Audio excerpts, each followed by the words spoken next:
ಸಾಧನಾ ಸಮಾವೇಶ ಮುಗಿಸಿ Bengaluru city rounds ಅನ್ನು ಶುರು ಮಾಡಿದಂತಹ ಡಿಸಿಎಂ ಡಿಕೆ ಶಿವಕುಮಾರ್ ಬೆಂಗಳೂರಿನಲ್ಲಿ ನಿನ್ನೆ ರಾತ್ರಿ ಸುರಿದಂತ ಮಳೆಯಿಂದ ವಿದ್ಯುತ್ ಅವಘಡದಲ್ಲಿ ವಿದ್ಯುತ್ ಸ್ಪರ್ಶದಿಂದ ಸಾವನ್ನಪ್ಪಿದಂತ ಕುಟುಂಬದವರನ್ನ ಭೇಟಿ ಮಾಡಿದ್ರು.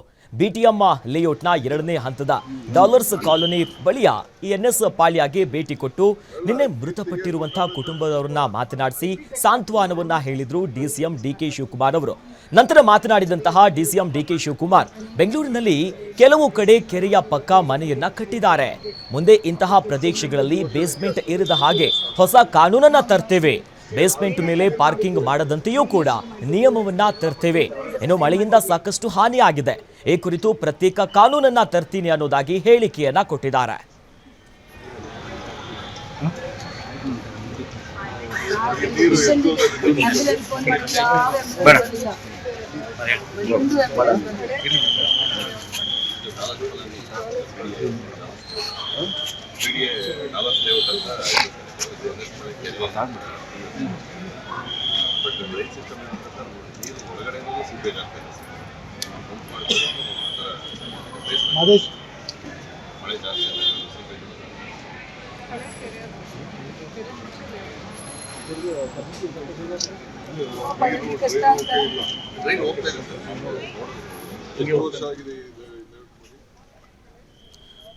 ಇವತ್ತು ರಾಜ್ಯ ಸರ್ಕಾರ 2 ವರ್ಷ ಪೂರೈಸಿರುವಂತಹ ಸಂಭ್ರಮದಲ್ಲಿ ಸಾಧನಾ ಸಮಾವೇಶವನ್ನ ಮಾಡಿದ್ರು. ಇನ್ನು ಸಮಾವೇಶದ ಬಳಿಕ ಬೆಂಗಳೂರಿಗೆ ಆಗಮಿಸಿದಂತಹ ಡಿಸಿಎಂ ಡಿಕೆ ಶಿವಕುಮಾರ್ ಬೆಂಗಳೂರಿನಲ್ಲಿ ನಿರಂತರವಾಗಿ ಸುರಿದಂತ ಮಳೆಗೆ ನಿನ್ನೆ ಇಬ್ಬರು ಸಾವನ್ನಪ್ಪಿದ್ರು. ಹೀಗಾಗಿ ಸಾವನ್ನಪ್ಪಿರುವಂತಹ ಅವರನ್ನ ಮಾತನಾಡಿಸಿ ಸಾಂತ್ವನವನ್ನ ಡಿಸಿಎಂ ಡಿಕೆ ಶಿವಕುಮಾರ್ ಅವರು ಹೇಳಿದರು.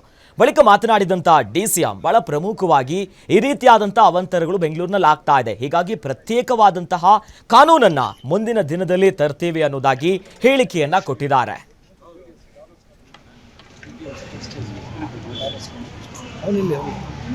ಇದೆಲ್ಲ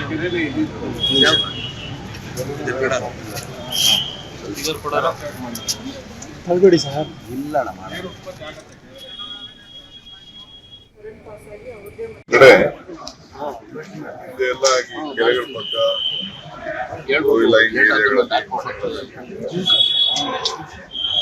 ಒಂದು ದೊಡ್ಡ ಅನುಭವ. ನಮ್ಮ ಆಫೀಸರ್ ಮುಂದಕ್ಕೆ ಇಂತಹ ಪ್ರದೇಶಗಳಲ್ಲಿ ಯಾರು ಕೂಡ ಬೇಸ್ಮೆಂಟ್ ಮಾಡ್ಕೊಳ್ಳಿಕ್ಕೆ ಕಾನೂನೇ ತರ್ತೀನಿ.